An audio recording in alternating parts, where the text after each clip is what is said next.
মোহাম্মদ মহাইমিনুল ইসলাম হিমু, চট্টগ্রাম থেকে।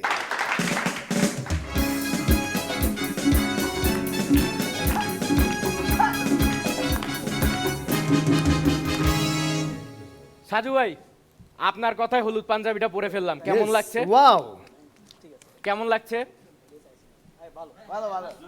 ভাবছিলাম আজকে 10টা জোকস বলবো, একটা অলরেডি বলে ফেললাম। তো আমাদের হাসর ক্যাম্পে প্রত্যেকদিন সকালবেলা এমন ভাবে ঘুম থেকে ডেকে তোলা হয় যে মনে হয় যেন তৃতীয় বিশ্বযুদ্ধ শুরু হয়ে গেছে আর ওই যুদ্ধে একটা মাত্র সৈন্য কম পড়ছে। তো আমাদের মিরু ভাই অনেকদিন প্রেম করার পর প্রেমে ব্যর্থ হয়েছে, প্রেম ব্রেকআপ হয়ে গেছে। তো প্রেমে ছ্যাঁকা খাওয়ার পর তিনি অনেকগুলো কবিতা লেখা শুরু করলো। একদিন একটা ইঁদুর গিয়ে সেই কবিতার অর্ধেক খেয়ে ফেললো। মোরাল অফ দা কাহিনী কি? পিঁপড়ায় বড় লোকের ধন খাইতে পারলে ইঁদুরের কাগজ খাইতে সমস্যা কোথায়? ফ্যান্টাস্টিক।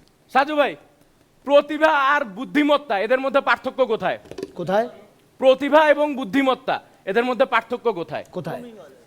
নায়াগ্রা জলপ্রপাতের উপর একটি দড়ি লাগিয়ে আপনি তার উপর দিয়ে হেঁটে যাবেন, এটা হলো প্রতিভা।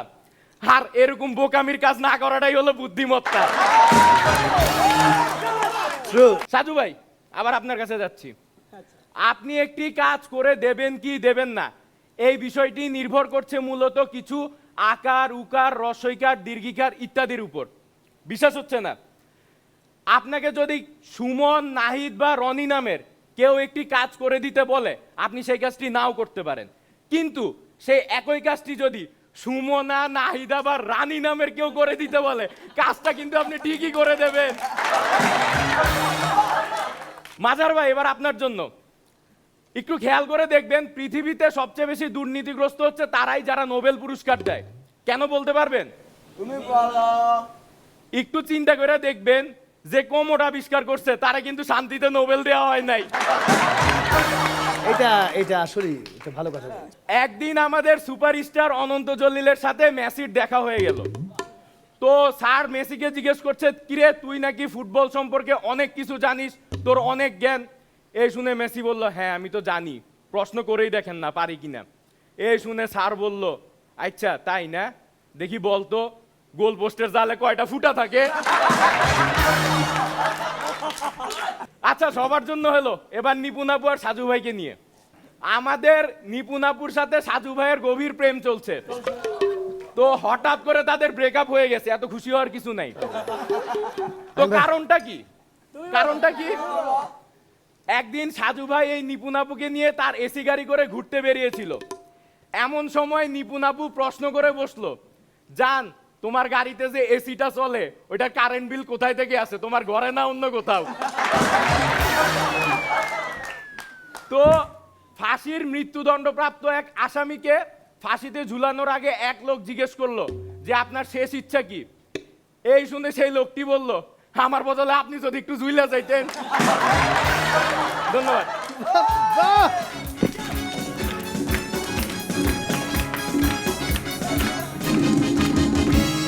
দারুণ।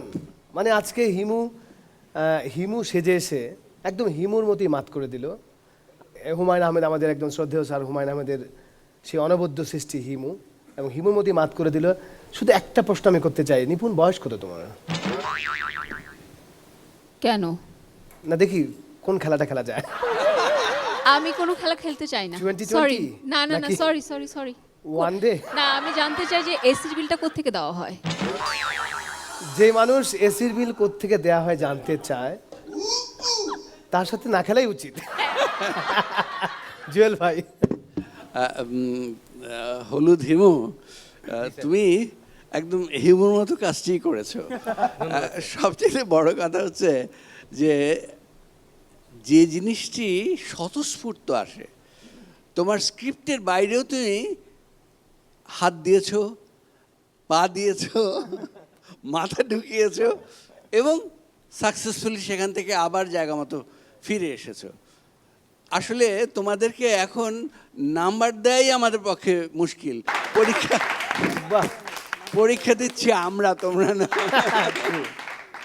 নিপুণ, হিমু, তুমি যেটা করছো তোমার ইমপ্রুভমেন্ট অনেক বেশি ভালো। আমার মনে হচ্ছে যে তুমি একদম প্রিপারেশন নিয়ে পুরো ফিল্ডে নেমে গেছো, এবং আশা করব যে আজকের এই কমেন্টে তুমি কিন্তু আবার ওই প্রিপারেশন ছেড়ে দিবা না। অবশ্যই প্রিপারেশন ধরে রাখবা, বিকজ তোমার ভিতর এখন অনেক বেশি সম্ভাবনা দেখতে পাচ্ছি। আজকের জোক যে তুমি কি ভালো বলেছো সেটা আমি বুঝিয়ে বলতে পারবো না, এবং ইয়েলো কালার তোমাকে খুবই ভালো লাগছে। মাজহার ভাই, চোখে মুখে এবং শব্দে এবং পোশাকে হলুদ পাঞ্জাবি পরে অপূর্ব লাগছে তোমাকে। তোমার চেহারার মধ্যে ব্রাইটনেস এসে গেছে, তার কারণ মনে হয় যেন কোথায় যেন একটা বিজয়ের নিশান তোমার কপালে দেখতে পাচ্ছি। ধন্যবাদ।